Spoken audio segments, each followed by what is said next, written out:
Hey, everybody, welcome to our post show. Thanks for sticking around as we kind of talk about everything we just witnessed while we sit around in our orange chairs. Got to mention the orange chairs. I love the orange chairs. I think it's our thing now. It's our statement. Very soft.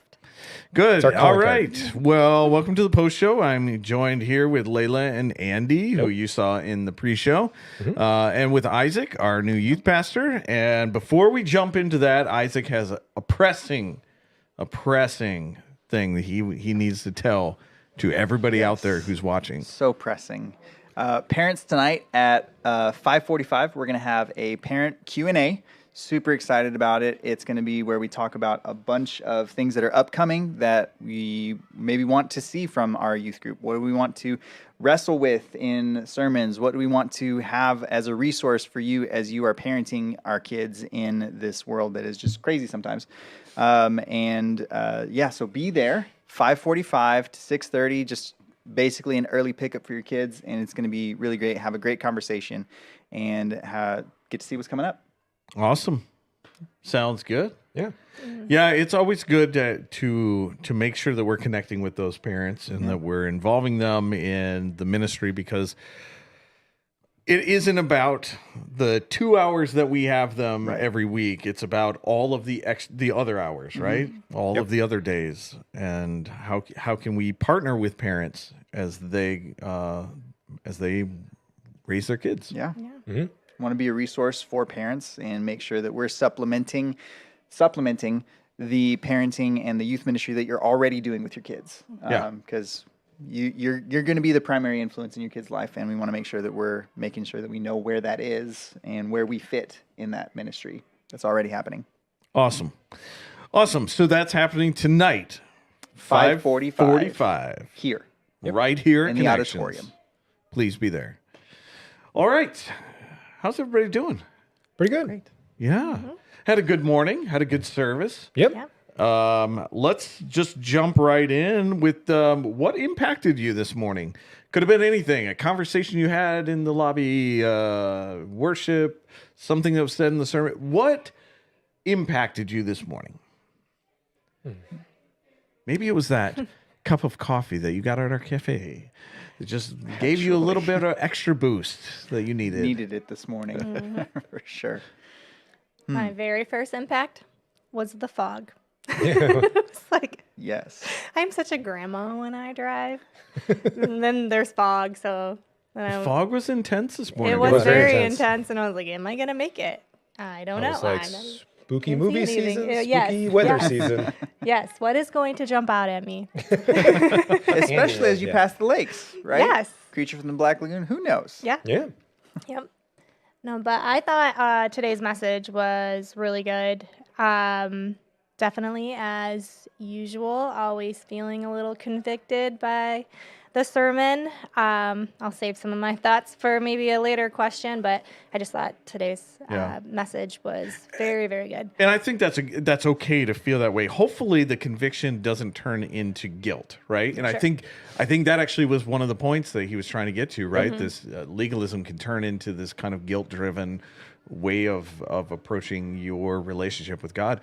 And hopefully the conviction is motivation for you, right? Yeah. That we come here on Sundays, we hear God's word presented to us, and we may feel convicted. That's the Spirit moving within us. And hopefully we're motivated to act upon it, to change, to be better, to continue to build up our walk with Jesus Christ. Yeah. So hopefully it was a good motivation for you. That may be a different way. I was really motivated. Yeah, maybe that's how I should put it. That's how we put a positive I'm sitting here still motivated.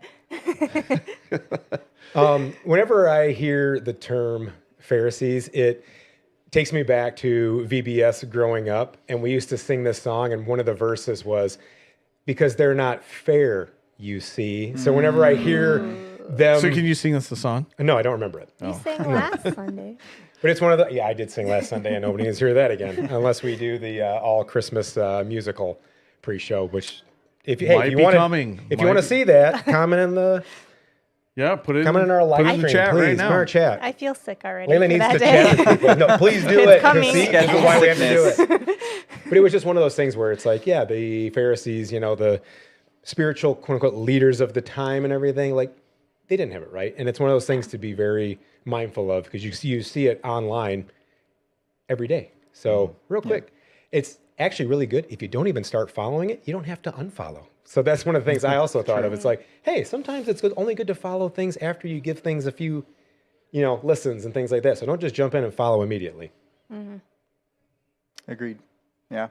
I love how Dave takes what is relevant to our mind and our understanding and then applies it into a lesson like this. We're all familiar with the concept of following and even unfollowing, but I think we can typically have, where we can tend to have feel guilty for unfollowing somebody because we're like, well, I'm their friend, I like this person and I either don't want to hurt their feelings or I don't want to do this, but the impact that something has on our own well-being and our spiritual well-being is more important than the way that somebody might perceive us unfollowing or unfriending somebody online or whatever it might be for the benefits so that we can have that relationship, that more intimate closeness with Jesus and the understanding of what his grace and salvation has done for our lives. So I love the way that Dave just runs with these concepts that he has for themes in series. Yeah. So speaking of this is a brand new sermon series we started today. So if you're joining us for the first time, you started at a great point because we're at the beginning of this series and it's unfollowing. It's really talking about the influences that we see in our life. And we're going to be going through these over the next 4 weeks. And today was all about the spiritual influence, right? And it just got me thinking, there are so many things in our life that influence us and pull us different directions. The question I have for you guys is, how hard do you find it to unfollow the things that you need to unfollow? How hard is that for you? You were kind of hinting at it, right? Sometimes you feel guilty because how is it going to be perceived? But how hard do you find it to unfollow the things you need to unfollow? Yeah. I just teed this up perfectly. It was just wonderful. Didn't even know this was coming. I think it can be somebody that has said enough good things that was like, oh, this is just a phase. Like it's going to blow over. And then we end up never unfollowing it because we think that there's a trend that's positive or something like that. And sometimes that is the case. But I think we can tend to make excuses for it. And I think that's probably one of the hardest things that I've seen for myself for unfollowing something is like there's an excuse that I can put on it that it's just a couple times. It's not that big of an effect. But I think that can make it really hard. Mm-hmm. Yeah, I don't know. It's weird. I have to put it in terms of, and this, bear with me a quick second. Comic books. I have a weekly pull list where I go, and I had books on there that I was reading, but it was like they weren't grabbing me, but I was like, I like what the writer did before. I like what the artist did before, but this isn't quite gelling with me or something. And I was like, I'll give it one more chance. And it's now I got like 7 issues of a book that I'm just like not really caring about. So at that, you have to realize like, okay, it's not gelling with me. That doesn't make it bad or doesn't make me bad for not wanting to follow. It's like my time and effort is best spent somewhere else. So I think having that mindset helps me then when it comes to like other type of influences that aren't good for me.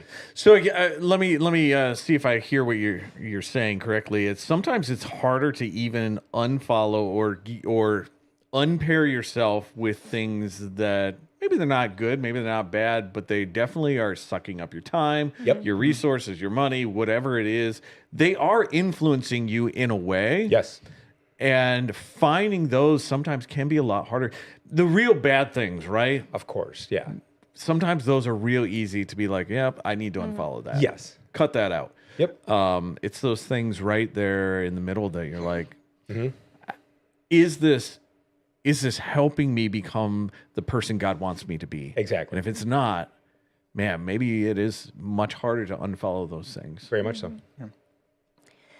Yeah, I struggle with this more on that, like on pairing than the unfollow with social media in general, or just the doom scroll, right? Tony and I, my husband and I, we were just talking about this. I like to make everything a challenge, and I was like, I bet your screen time is more than my screen time, and if you haven't looked at your screen time, that's humbling when it calculates it by the hours and down to the second. And then sometimes you don't even realize how long you just doom scrolled for. But I get really uncomfortable thinking about not so much on pairing, but what am I going to do with my time? Or what should I be doing with my time once I on pair from my phone, right? And it's not just social media. I mean, other things too. Just in general, the devices. And when I think about just the amount of time that I can find myself on my phone, it feels, again, very motivating to think about the other things I could be doing, like spending time with my kids or something for myself, right? Or the list is endless, but that is what comes to mind for this question for me. Yeah, and it's a good challenge. I think it's very common for just today's generations, right? It's just so easy to be on your device. We quickly blame the youngest generation, Yeah, right? nope, Because I'm it's their problem. But the reality is we can find ourselves doing the exact same thing because Absolutely. it becomes a habit and becomes something, and then before you know it, yeah. Yep. And I think doom scrolling is a good illustration for a lot of this stuff because we do it in order to check out. Yes. Like that is right. our escape a lot of times. And we're just like, I don't care what I see. I just need to see something other than what I'm thinking about right now or something else that's going on in my life. And so we just continue to go on there. And then we're influenced by everything that's happening on whatever we're looking at. Yeah. So, I mean, sometimes it's not even the things that we unfollow. I think we just need to like drop the device. Just let it go. Unfollow your phone. Yes. Sometimes I wish it would just like zap me if I right in there. Shock therapy. Yes. Great. Yeah. All right. Well, let's jump into to Dave's sermon just for a few minutes while we're here. So he's talking about toxic spiritual influences, and that's religious legalism is what he was talking about today. So have you ever experienced legalistic rules in your spiritual life before? Have you been in a system that is like this? Maybe share an experience that you have that maybe jumps out or something as he was talking, you're like, I relate to that. Mm-hmm. Yeah. Growing up, our church was very fundamentalist and we went to a school that was tied to it. I had to memorize catechism and things like that in order to be like confirmed so I could take the blessing and stuff like that. And I remember sitting there, and if you messed up, you had to wait for everybody else to go through it. Then you had to say it again. I remember sitting there going like, why does this matter as a kid? And I'm just like, I hate memorizing this stuff. And it's just one of those things where I'm like, now that I look back on it, I'm like, well, it did help instill some things in me in terms of like, certain stories or just, having that fundamental biblical knowledge of just memorizing the books of the Bible, stuff like that. But it was just so ingrained that if you don't do this, doesn't make you as good of a Christian. I was like, what's happening here? I think that's a great point because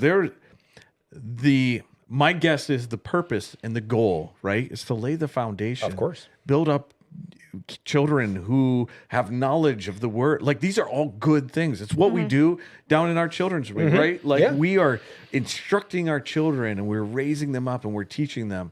It's the addition to these rules, right, that start creeping in and start becoming more important than some of the things that we're actually teaching. Correct. And that's a challenge. That can be. Yeah. And I think it can be easy to see like, oh man, like why would anybody want that? Like why would you want that oppressiveness and whatever? But there's an attraction to it because I think the desire is to know where you stand. Mm-hmm.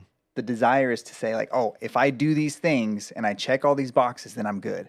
Mm-hmm. And that is the attraction to legalism because you're in control. It gives you a sense of control, and we don't have to trust in Jesus. And so I think that's one of the things is that because I mean I've been in systems before where legalism is the goal, and it's not expressed that way, but it's like, man, you need to like look right, smell right, be right. Like everything has to be a certain way. And the attraction was always, like I know that I'm good because I'm doing all of these things, and it becomes a checklist, and that's not what faith is. That's not what trust in Jesus is. Right. Mm-hmm. Yep.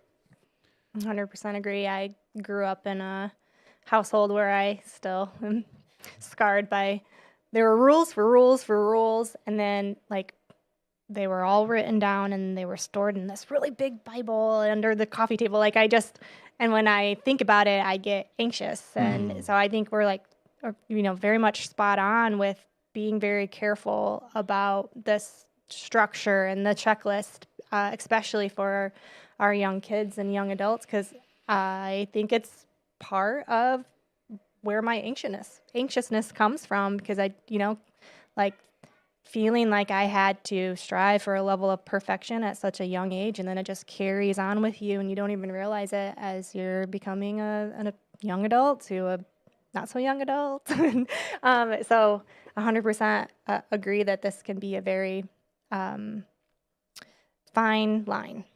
Right. So which brings me to my next question. We've got just a minute or so that we can talk about it.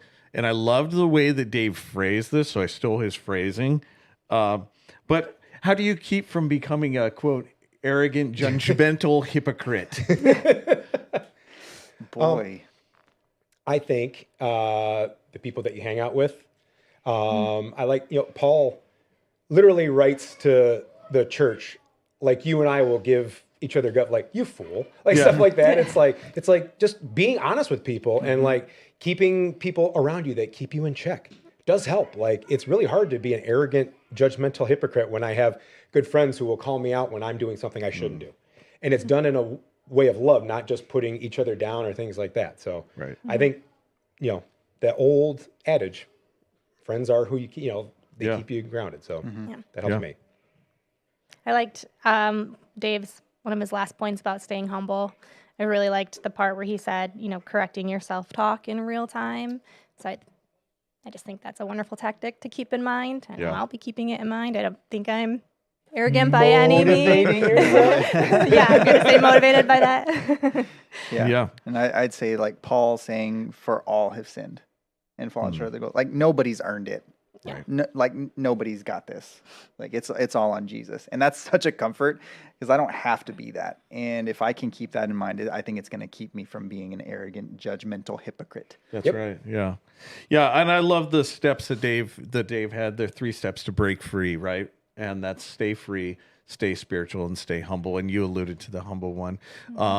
What's so great about the way that we archive everything here is if you're like, I heard him say those things, but I can't remember exactly what he said about them. You can go back and rewatch all of the service. You can rewatch it again. You can really chew on this and think about it and come to the understanding of how you can break free from this spiritual influence that is taking you down a path that you don't want to go down.